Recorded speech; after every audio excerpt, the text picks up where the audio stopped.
যখন ডক্টর ইউনূস বললেন 1 মাস পরে যে 1 মাসে আমরা যতদূর সংস্কার করেছি, আমার কাছে অবাক লাগলো। 1 মাসে আবার কি সংস্কার হয়েছে? সব কিছু বলবার পরেও আজকে 4 মাস 1 দিন হয়েছে না? 9 তারিখ তো, 8 তারিখে তারা সরকার করেছিল। এই 4 মাস 1 দিনের সংস্কার কতটুকু এগিয়েছে? কি বলবেন?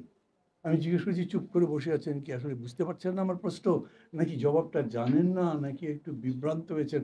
আমি বলতে পারবো না। কিন্তু আমাকে যদি জিজ্ঞেস করেন, আমি সংস্কার দেখি না। আন্দোলন করেছিল তাই তো তারা জিতেছে, সেই জন্যই বিজয়ের পতাকা তাদের কাছে গেছে। এটাও কিন্তু কম কথা নয়। আর একটা বিষয় আমাদের বিবেচনায় রাখা দরকার, এই পুরো আন্দোলনের মধ্যে এই যে যেরকম করে স্লোগান দেখেছেন না, জেনজি, মানে একটা ইন্টারন্যাশনাল স্লোগান। জেনজিটা কি? ওরা অনেক ছবি বানিয়েছে, অনেক ভিডিও বানিয়েছে, ডকুমেন্টারি বানিয়েছে, হয়তো অনেকে আপনারা দেখেছেন। এই জেনজি আমাদের আগের জেনারেশনগুলো থেকে সম্পূর্ণ ভিন্ন।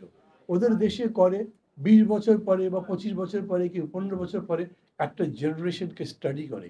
এই জেনারেশনের সাথে আগের জেনারেশনের তফাৎ কি, মানে প্রজন্ম থেকে প্রজন্মান্তরে যে পরিবর্তন হয় তার মধ্যে গুণগত বা বিষয়গত যা পরিবর্তন হয় সেগুলো স্টাডি করে। এই জেনারেশন বাংলাদেশেই দেখেন, এরা যে আন্দোলনটা করেছে, এইটা ট্র্যাডিশনাল নাম। এদের ল্যাঙ্গুয়েজ আগের মতো না, এদের কর্মসূচির যে ডিক্লারেশন, সেই কর্মসূচির যে ভাষা, সেগুলো আলাদা। এবং সেই জন্যে সরকার পর্যন্ত কিন্তু বুঝতে পারেনি এটা কোথায় যাচ্ছে।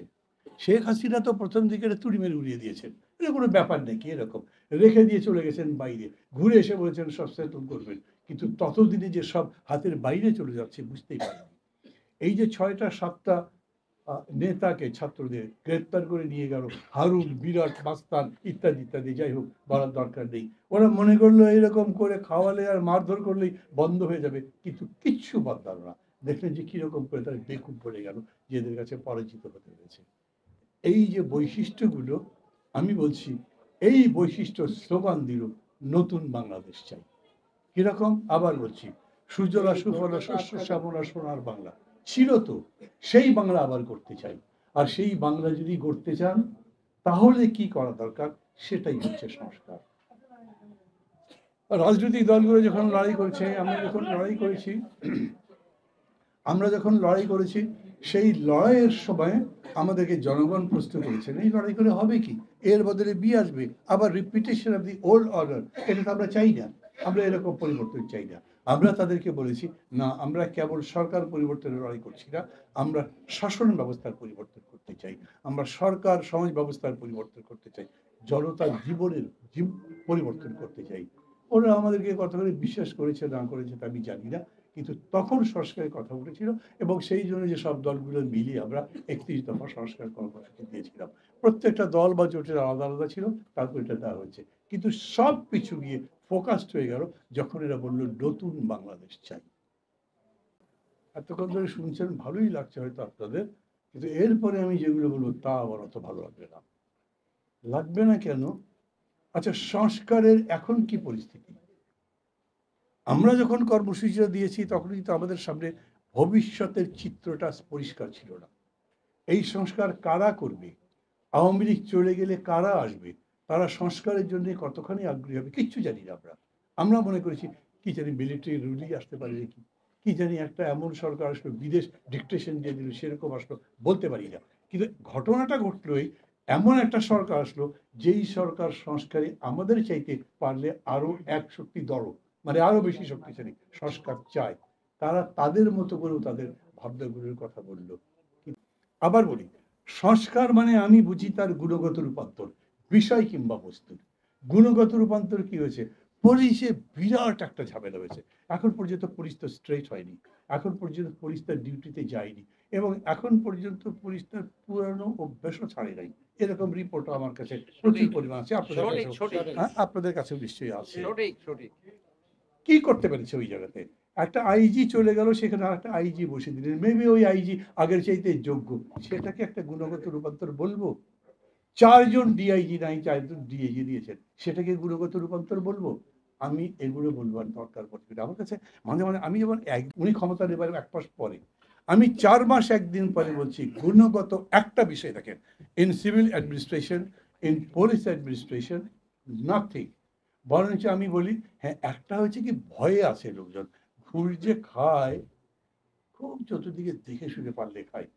আবার এমন লোকের কাছ থেকে খায় মনে করে যে এটা একটা সিকিউরিটি আছে এই টাকা দিলে। যদি রিপন কাউকে ঘুষ দেয় কে তার বিরুদ্ধে অভিযোগ করবে? বিএনপি কেউ বললে তো কল্লা টিপে ধরবে না।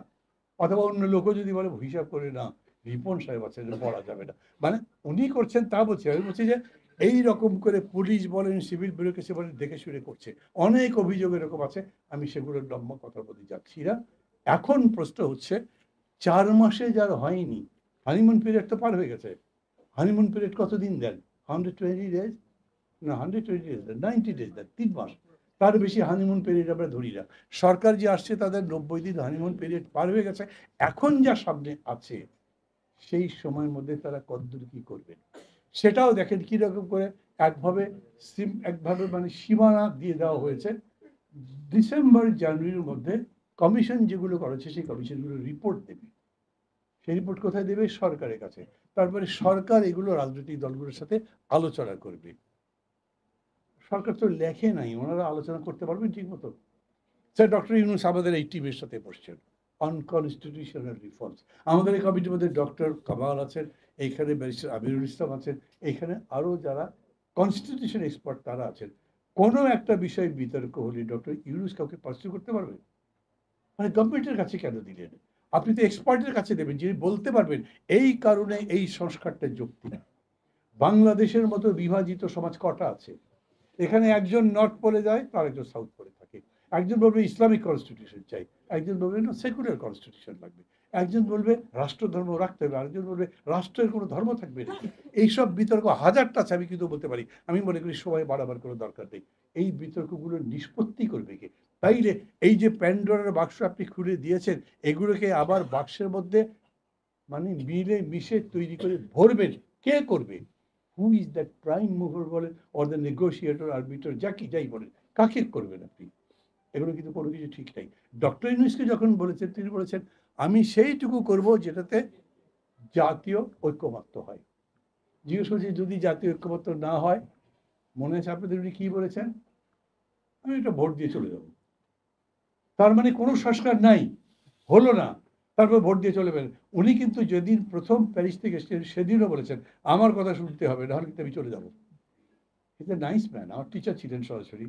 মাঝে মাঝে সমালোচনা করতে একটু মনে হয় বেয়াদবি করছি, কিন্তু কি করব? পলিটিক্স তো আলাদা জিনিস না। আপনি অনেক ভালো ক্রিকেটার হতে পারেন, বাট ফুটবল মাঠ ইউ আর জিরো। আপনি যে জায়গায় জানেন সেটা তো জানেনই। কিন্তু আমি যে জায়গায় আজীবন সংগ্রাম করছি সেটা আমি বুঝি। আমি আমার বোঝার মতো করে বলি। Politics is all together a different subject. এইটা অন্য সাবজেক্টগুলোর মতো নয়। ইকোনমিক্সেরও হাজার রকম ব্রাঞ্চ আছে। সব জায়গাতে উনি বলতে পারবেন কিনা আমি তাও জানি না। কিন্তু এই জায়গাতে উনি যখন বলেন আমাকে না মানলে কিন্তু আমি চলে যাব। পলিটিশিয়ান এইরকম করে কথা বলেন না।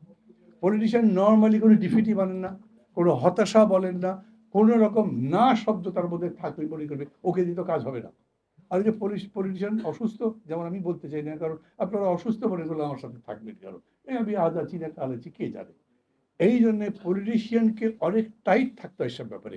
টাইট লিপড, মেজার্ড, কথাবার্তা যখন বলবেন, কাজগুলো যখন